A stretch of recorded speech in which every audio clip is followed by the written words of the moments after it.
Aménagement de diguettes de terre. Les pluies violentes, sur un sol en pente, peuvent provoquer le ruissellement de l'eau qui va emporter de la terre, c'est l'érosion. Le sol se creuse et s'appauvrit.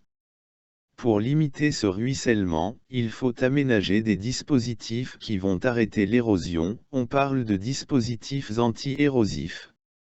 L'un des dispositifs que l'on peut utiliser est la diguette de terre. Qu'est-ce qu'une diguette de terre? La diguette de terre est un aménagement anti-érosif qui va consister à ériger un bourrelet continu de terre compactée. Quels avantages a la diguette de terre? La diguette permet de bloquer l'écoulement des eaux de ruissellement qui proviennent du terrain en pente situé en amont. L'eau accumulée derrière la diguette va s'infiltrer dans le sol, au bénéfice des végétaux qui s'y développeront. Ces végétaux peuvent être des cultures agricoles ou des parcours établis naturellement. La technique d'aménagement des diguettes de terre est souvent utilisée pour restaurer des zones de sol limoneux ou argileux, dégradées, possédant une croûte qui ne permet plus à l'eau de s'infiltrer dans le sol. Enfin, l'aménagement de diguettes en terre ne nécessite pas de pierres, cette technique est applicable dans les zones où il est difficile de trouver des pierres, ou s'il n'y a pas de moyens pour les transporter. Comment aménager des diguettes de terre? Les diguettes de terre conviennent pour des terres dont la pente n'est pas trop forte. Comme pour tout dispositif de lutte contre l'érosion provoquée par les pluies, les diguettes de terre seront installées selon les courbes de niveau. Pour tracer ces courbes de niveau, nous vous invitons à consulter dans la même collection la vidéo portant sur ce thème. Selon la longueur du terrain dans le sens de la pente, il pourra être nécessaire d'installer une succession de diguettes de terre. Il faut en effet éviter que les eaux de ruissellement ne prennent trop de vitesse, et qu'elles s'accumulent de manière trop importante derrière la diguette de terre, risquant de l'emporter. Pour cette raison, on installe une diguette de terre tous les 20 à 30 mètres le long de la pente. La première étape dans l'aménagement de diguettes de terre va consister à réunir le matériel nécessaire. Il faut, pour aménager des diguettes de terre, un décamètre, un rouleau de corde, des piquets de bois de 30 cm de long et d'autres de 50 cm de long, une massette, une pioche, une pelle, un grand A pour le traçage des courbes de niveau. La deuxième étape pour l'aménagement de diguettes de terre commencera par la matérialisation des courbes de niveau. On tracera, comme il a été indiqué, des courbes de niveau distantes entre elles de 20 à 30 mètres. On utilisera pour cela des piquets de 50 cm de long, dont 30 à 40 cm ressortiront du sol. Ensuite, on place deux piquets à 20 cm de part et d'autre du piquet matérialisant la courbe de niveau.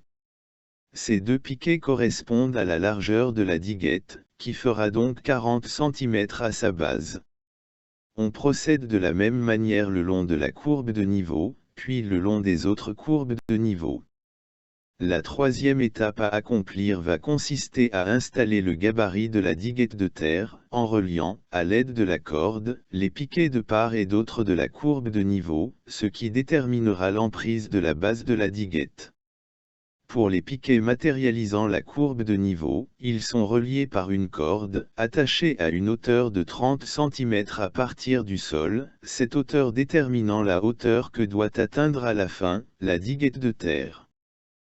Le gabarit étant installé, la quatrième étape d'aménagement des diguettes de terre va débuter par les travaux de creusage. Ils vont consister à prélever de la terre en amont de la délimitation de la diguette et la déposer au niveau de l'emprise délimitant la base de la diguette. Pour s'assurer que la diguette soit résistante, les couches successives de terre de remblai sont arrosées, si cela est possible, puis tassées avec le dos de la pelle.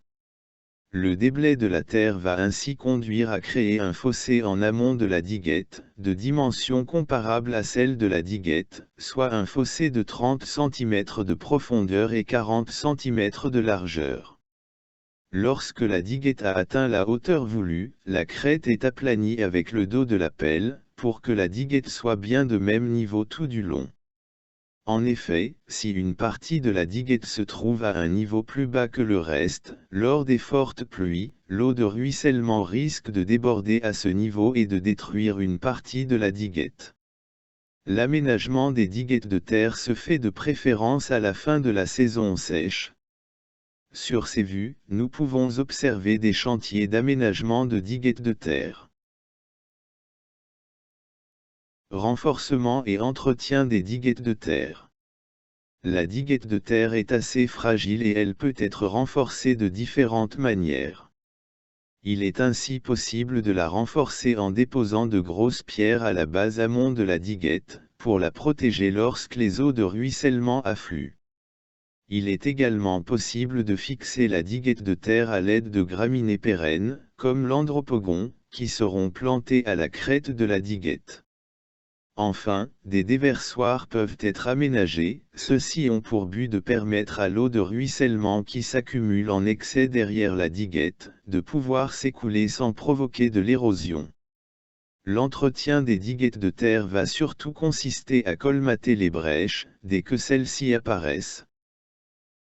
Cette vidéo a été réalisée dans le cadre du programme de coopération entre la République islamique de Mauritanie et l'Union européenne, pour le renforcement institutionnel en Mauritanie vers la résilience agricole et pastorale, le RIMRAP, et en particulier sa composante recherche et formation, soutenue financièrement par la GIZ et mise en œuvre par AFC.